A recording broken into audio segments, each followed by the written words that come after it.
de ce qu'on appelle techniquement la palabre, c'est-à-dire tous les problèmes de la communauté se discutent par tous les membres de la communauté autour du chef.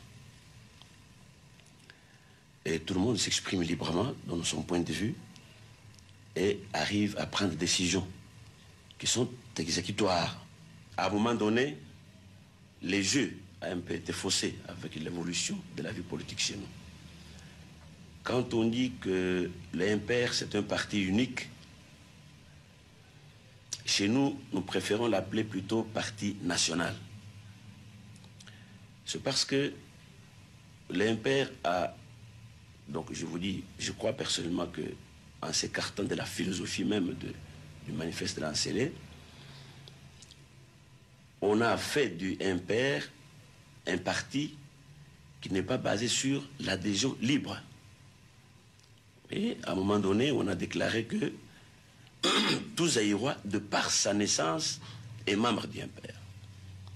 Et chez nous, d'ailleurs, il y a un dicton, un slogan en lingala qui dit « Olinga, olingate, ozali MPR », c'est-à-dire que tu le veuilles ou non, tu es membre du MPR. Or, dès que tout le pays, obligatoirement, tous les citoyens sont membres du MPR, or, comme dans un parti, il y a ce qu'on appelle le règlement intérieur qui entraîne la discipline du parti. Donc, vous voyez, dans un parti où l'on n'a pas adhéré librement, et dès qu'on y applique la discipline du parti, qui normalement ne peut se comprendre que dans un parti où l'on a adhéré librement, vous voyez que tout de suite, ça donne lieu à énormément d'abus. On ne sait plus s'en sortir. Et c'est là que j'ai dit que c'est là qu'on viole un peu les dispositions ou les options fondamentales du manifeste de l'Ancélé, qui, lui, a laissé l'ouverture même à l'existence de deux partis.